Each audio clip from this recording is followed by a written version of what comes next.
Welcome to another episode of the Southern Boating Podcast. I'm Ian Sneed. I'm James Anderson. And today we're going to be talking to you about catamarans and monohulls. We're going to be kind of looking at the difference between the two, what would lead you to kind of prefer one over the other, what we see as far as people saying this is what they prefer with monohulls or this is what they prefer with catamarans. And we're going to specifically ask you to leave a comment and let us know which you prefer and why, just to see if it really aligns with what we're kind of getting in feedback. I mean, all in all, this is really a preference type of deal. It is. But, helping people understand, maybe you don't understand exactly just yet what your preferences are. So it's something that you have to go out and experience for yourself. But these are just some ideas that we've put together through a lot of reading, a lot of experience. I was going to say experience, talking to people when they come visit us at the boat shows. Yeah. And having said that, remember to hit the subscribe button, click the like button, and hit the notification bell, the bell icon, so that you're notified every time we have a new video come out. Oh, wait, that's how that works? You hit the bell so it notifies you? And it notifies you, yeah. I learned something new. There you go. Just kidding. Yeah. So go ahead, do that now before you forget. If at the end of the video you don't like it, you can take your like back. I won't be upset. It's okay. So, with that, oops, I dropped my pen. So let's get started. Yeah. Power catamarans versus monohulls, right? Yes. So there are a lot of differences. We're not talking about any brands in this. We're just talking about generalities between the difference between both, right? And this is the reason is we want you to consider your experience, your boating experience, right? Not just what you've done in the past, but what it is when you're on the water or using one of these vessels. So with that, I think we were going to talk about living space first. So living space first. So obvious differences, right? Let's talk about the monohull first in this aspect. A monohull compared to the catamaran is going to be more compact. You're going to be a little bit more efficient with your spaces on that. Also, you're going to have smaller cabins and a lot less deck space compared to a catamaran, as opposed to the catamaran, where you have usually a very wide beam. And because you have to have space because it's a multi-hull vessel. So on your main deck, that's going to give you a lot more deck space, but as well as in many different aspects, offer you some different living quarter arrangements and possibly some different space. And in one of the things I was doing my research on, it was really interesting, is they talked about having more private space from cabin to cabin, and mainly because they're separated by the two different hulls. Right, exactly. Right, which I didn't even think of until they mentioned it, and I was like, wow, that makes a lot of sense. So you have a lot more private space, a lot less sound traveling from one cabin to the next cabin. But that leads us into the next category, which would be comfort, because at that point you start to notice that there's differences in the type of comfort, not the fact that one is more comfortable than the other, but the type of comfort is different. Whereas one kind of leans more privacy, the other one leans more traditional. So monohulls tend to be more traditional feel. The layout is exactly what you would expect, whereas the comfort in the catamaran, thank you, is, that was fun. The comfort in the catamaran Glad everything's on battery in here, except for the lights. So if you're not in South Florida right now, you don't know that we've been hit with some rain, and so our electricity kind of goes in and out sometimes. Anyway, there's a lot more space. So when you're talking about comfort and privacy, there's a lot more space where you can kind of go somewhere and have your own space, right? Or you can share that space in an area that can actually accommodate more people. So that space and comfort level is different than the more traditional and monohull. And then to the other aspects of comfort when you're comparing the two is talking about movement a little bit, right? So you got some, heavier motion in a monohull than you do versus a catamaran with the twin hulls. And that's just going to obviously, by rules of pure physics, is going to offer you a little bit more stability. So that's another part of comfort, right? Right. Yeah, the stability piece. So, and that's one reason I think I've enjoyed power catamarans so much, is that stability piece, whether you're at rest or in motion, is so strong. Like for when you're at anchor, right? On a monohull, you're going to get some rocking. Yeah. Depending on what the, where you're at and what the sea conditions are, you could have a lot of rocking or a little bit of rocking. Right. It's good, but you're going to expect that natural pitch, that natural roll. It's natural, on a monohull, and you expect you're definitely going to get that, right? As opposed to with the power catamaran, it's going to be a little bit more stable. It's not going to roll the same. So it's going to be a little easier to walk around. It's going to be a little easier to do a lot of different things on. And especially at anchor, usually that's when you're looking for it to not be hard to walk around your boat and so forth. That stability and comfort, they kind of blend together a little bit. So I think we can skip down to the next one, which speed and efficiency. You can get efficiency from both. Right. But like top speed, if you're looking for top speeds, you want your boat to go faster. You're trying to get somewhere, shorten the time that you're between locations.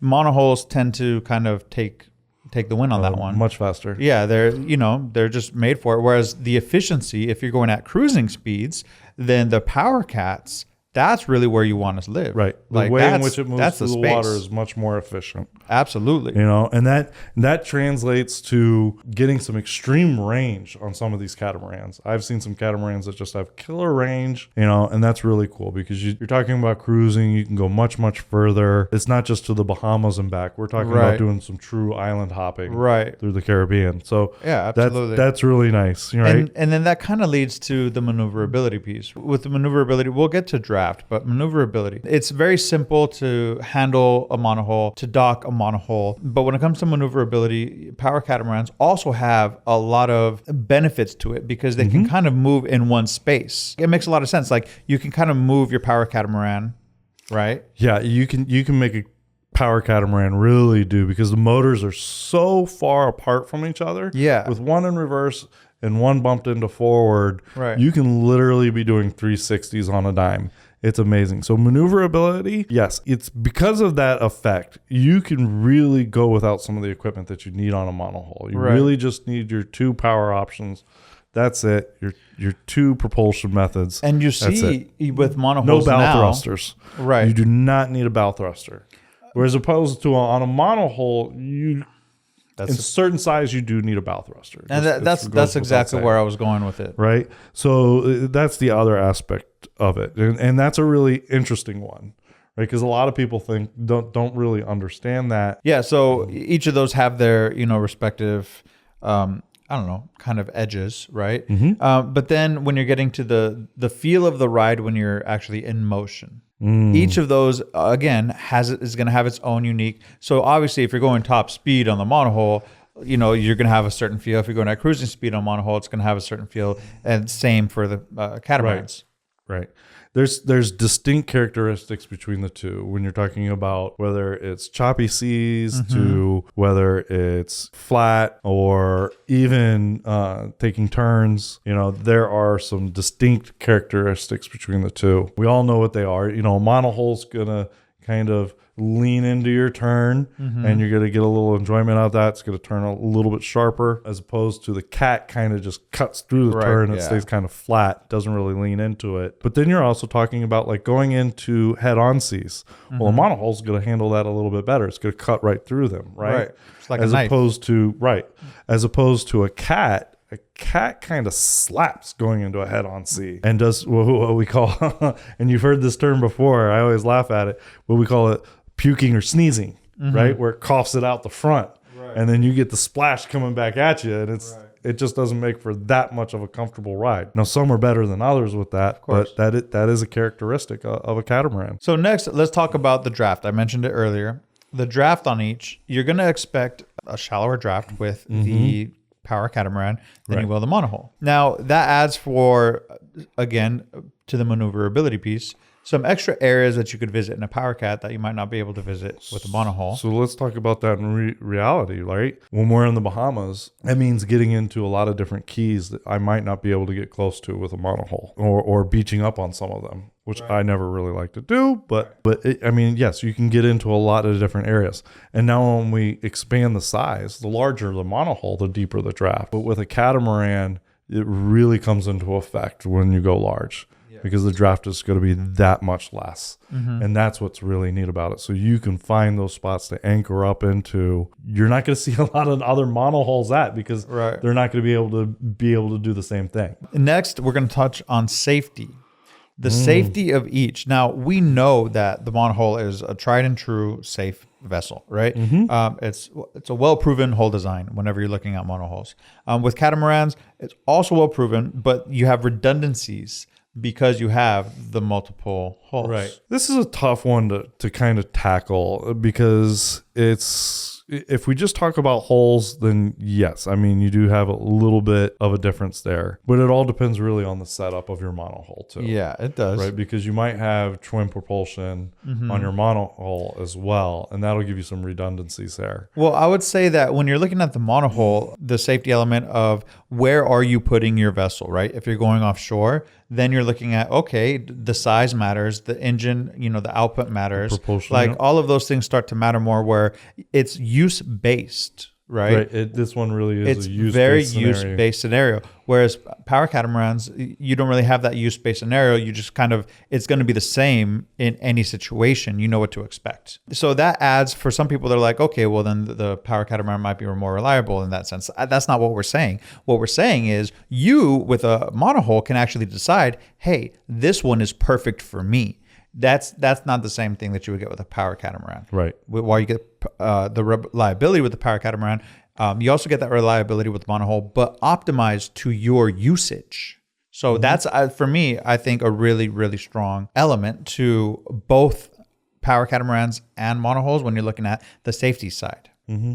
So let's go on to the last one that we're gonna tackle here, right? Sure. Now let's talk about the real dollars and cents, right? Yeah. And this one I found to be very, very interesting because it was, in doing my research, you find that a monohull has a lower upfront cost, but it is less efficient. So it has a higher fuel cost. Right. So there's a higher cost of running the monohull, but a lower barrier to entry, as opposed to the exact opposite when we get into a catamaran. A catamaran's going to have a higher barrier to entry and then a lower cost to run because of how efficient it is moving through the water. And this is a big one to look at. So if you're a cruiser and you want to go far, again, this goes back to, I kind of point towards the catamaran, because if you're cruising, you're going to want more space. You're going to want more stability. You're going to want a lot of different things. The other aspect to this is talk about dockage. Yeah.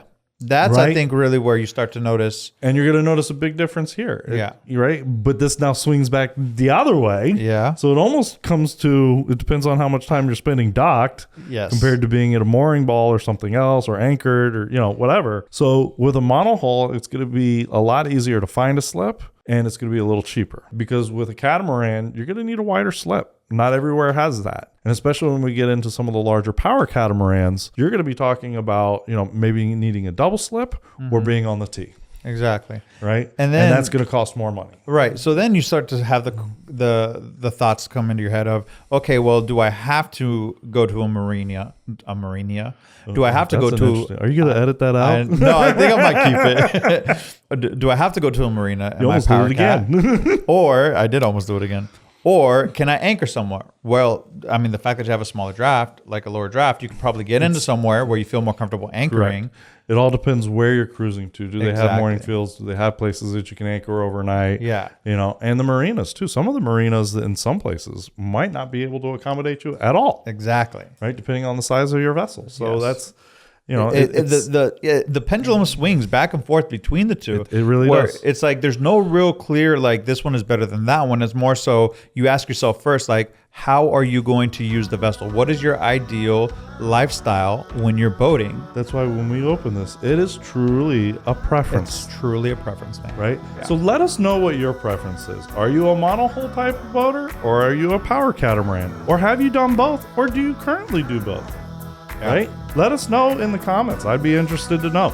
Until next time, I'm James Anderson. I'm Ian Sneed. We'll see you next week.